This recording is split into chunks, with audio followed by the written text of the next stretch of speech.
नारायण नारायण नारायण नारायण। श्रीमद्भागवत तृतीय स्कंध अथ 22वां बाईसवां अध्याय। देवहूति के साथ कर्दम प्रजापति का विवाह। श्री मैत्रेय जी कहते हैं, विदुर जी, इस प्रकार जब कर्दम जी ने मनु जी के संपूर्ण गुणों और कर्मों की श्रेष्ठता का वर्णन किया तो उन्होंने उन निवृत्ति परायण मुनि से कुछ सकुचाकर कहा।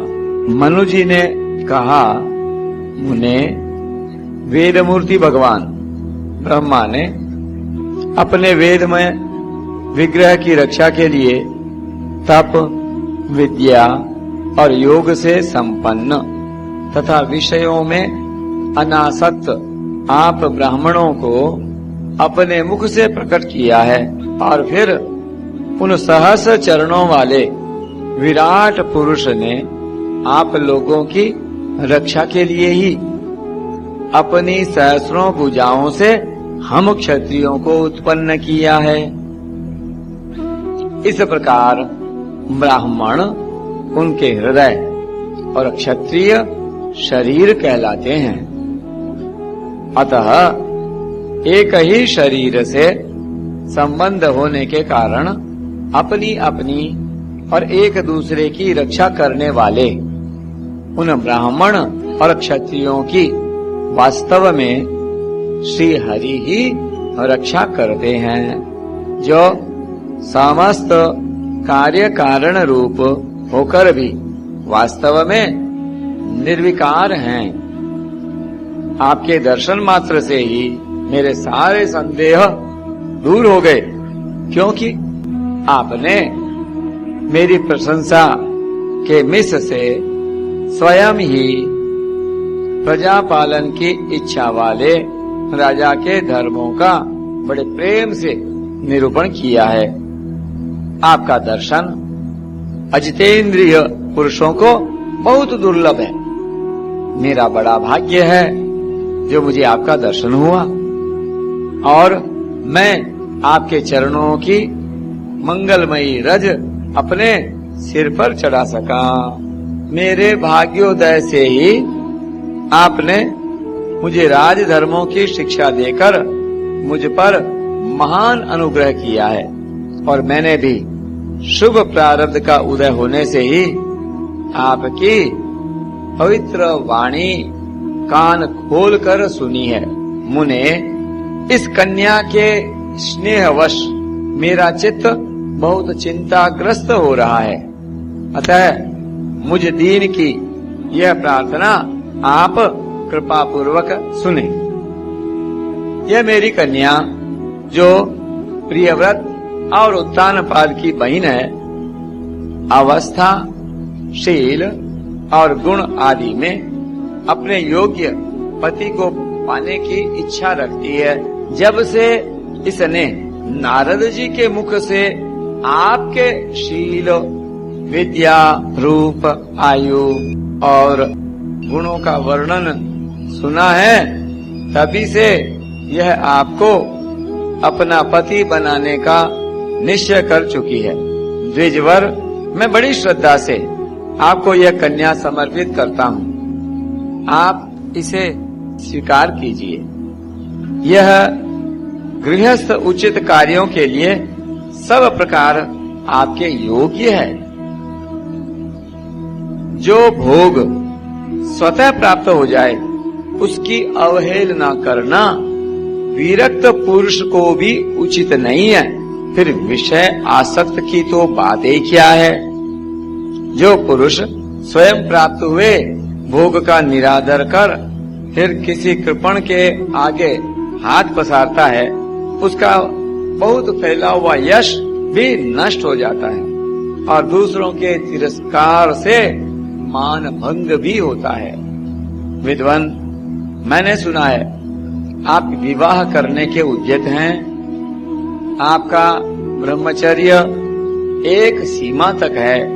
आप नैष्ठिक ब्रह्मचारी तो है नहीं, इसलिए अब आप इस कन्या को स्वीकार कीजिए, मैं इसे आपको अर्पित करता हूँ। श्री कर्दम मुनि ने कहा, ठीक है, मैं विवाह करना चाहता हूँ और आपकी कन्या का अभी किसी के साथ वागदान नहीं हुआ है, इसलिए हम दोनों का सर्वश्रेष्ठ ब्रह्म विधि से विवाह होना उचित ही होगा। मनुस्मृति में 8 प्रकार के विवाहों का उल्लेख पाया जाता है। ब्रह्म, दैव, आर्ष, प्रजापत्य, फिर आसुर, गांधर्व, राक्षस और पैशाच। इनके लक्षण वही 3रे अध्याय में देखने चाहिए। इनमें पहला सबसे श्रेष्ठ माना गया है। इसमें पिता योग्य वर को कन्या का दान करता है। राजन, वेदोक्त विवाह विधि में प्रसिद्ध जो गृह्णामि ते इत्यादि मंत्रों में बताया हुआ काम है, संतानोत्पादन रूप मनोरथ है, वह आपकी इस कन्या के साथ हमारा संबंध होने से सफल होगा। भला जो अपनी अंग कांति से आभूषण आदि की शोभा को भी तिरस्कृत कर रही है, आपकी उस कन्या का कौन आदर न करेगा। एक बार यह अपने महल की छत पर गेंद खेल रही थी। गेंद के पीछे इधर उधर दौड़ने के कारण इसके नेत्र चंचल हो रहे थे तथा पैरों के पायजेब मधुर झनकार करते जाते थे। उस समय इसे देखकर विश्वावसु गंधर्व मोहवश अचेत होकर अपने विमान से गिर पड़ा था। वही इस समय यहाँ स्वयं आकर प्रार्थना कर रही है। ऐसी अवस्था में कौन समझदार पुरुष इसे स्वीकार न करेगा। यह तो साक्षात आप महाराज श्री स्वयंभू मनु की दुलारी कन्या और उत्तानपाद की प्यारी बहन है तथा यह रमणियों में रत्न के समान है। जिन लोगों ने कभी श्री लक्ष्मी जी के चरणों की उपासना नहीं की है, उन्हें तो इसका दर्शन भी नहीं हो सकता। अतः मैं आपकी इस साध्वी कन्या को अवश्य स्वीकार करूंगा, किंतु एक शर्त के साथ। जब तक इसके संतान न हो जाएगी तब तक मैं गृहस्थ धर्म अनुसार इसके साथ रहूंगा।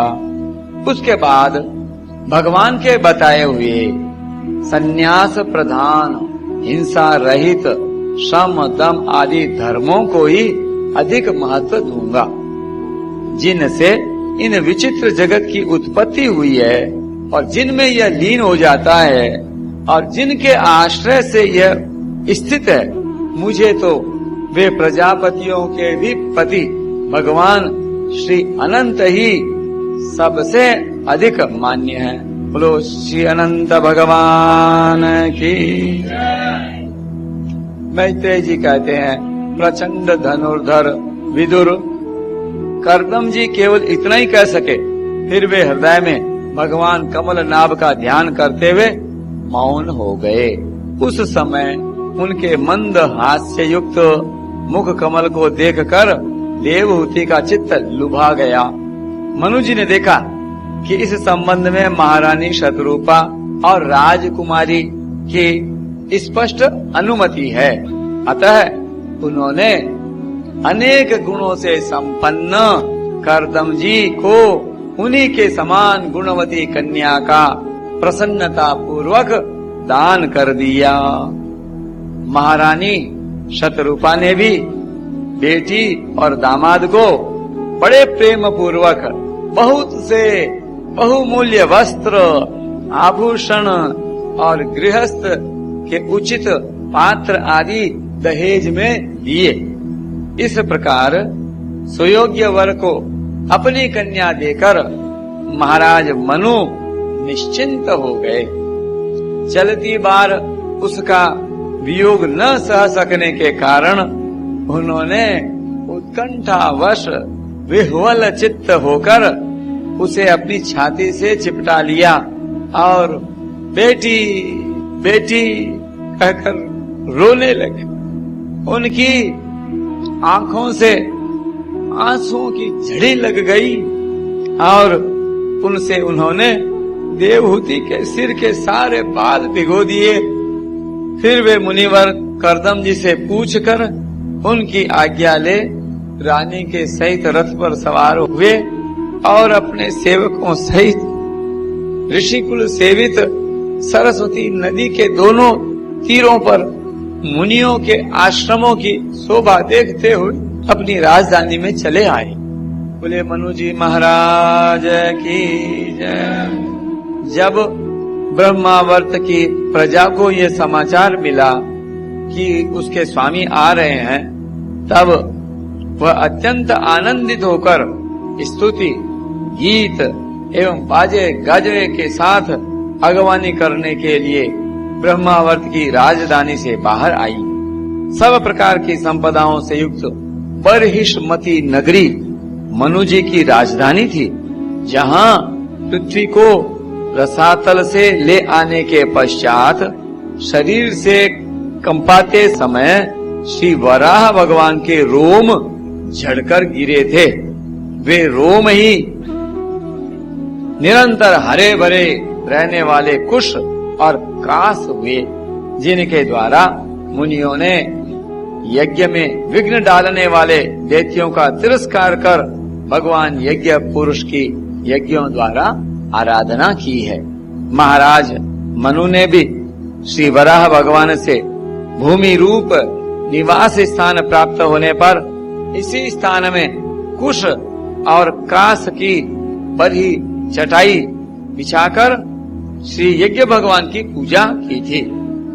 जिस बर्हिष्मती पुरी में मनु जी निवास करते थे, उसमें पहुंचकर उन्होंने अपने त्रिताप नाशक भवन में प्रवेश किया। वहां अपनी भार्या और संतति के सहित वे धर्म, अर्थ और मोक्ष के अनुकूल भोगों को भोगने लगे। प्रातः काल होने पर गंधर्वगण अपनी स्त्रियों के सहित उनका गुणगान करते थे, किंतु मनु जी उसमें आसक्त न होकर प्रेम पूर्ण हृदय से श्री हरि की कथाएं ही सुना करते थे। वे इच्छानुसार भोगों का निर्माण करने में कुशल थे, किंतु मननशील और भगवत परायण होने के कारण भोग उन्हें किंचित भी विचलित नहीं कर पाते थे। भगवान विष्णु की कथाओं का श्रवण, ध्यान, रचना और निरूपण करते रहने के कारण उनके मनवंतर को व्यतीत करने वाले क्षण कभी व्यर्थ नहीं जाते थे। इस प्रकार अपनी जागृत आदि तीनों अवस्थाओं तथा तीनों गुणों को अभिभूत करके उन्होंने भगवान वासुदेव के कथा प्रसंग में अपने मनवंतर के 71 चतुर्युग पूरे कर दिए। व्यास नंदन विदुर जी, जो पुरुष श्री हरि के आश्रित रहता है उसे शारीरिक, मानसिक, दैविक, मानुषिक अथवा भौतिक दुख किस प्रकार कष्ट पहुंचा सकते हैं? शारीरा मानसा दिव्या वैया से ये च मानुषः भौतिकाश्च कथम क्लेशा बाधन्ते हरि संश्रयम्। मनु जी निरंतर समस्त प्राणियों के हित में लगे रहते थे। मुनियों के पूछने पर उन्होंने मनुष्यों के तथा समस्त वर्ण और आश्रमों के अनेक प्रकार के मंगलमय धर्मों का भी वर्णन किया, जो मनु संहिता के रूप में अब भी उपलब्ध है। जगत के सर्वप्रथम सम्राट महाराज मनु वास्तव में कीर्तन के योग्य थे, यह मैंने उनके अद्भुत चरित्र का वर्णन किया। अब उनकी कन्या देवहूति का प्रभाव सुनो। नारायण नारायण नारायण नारायण।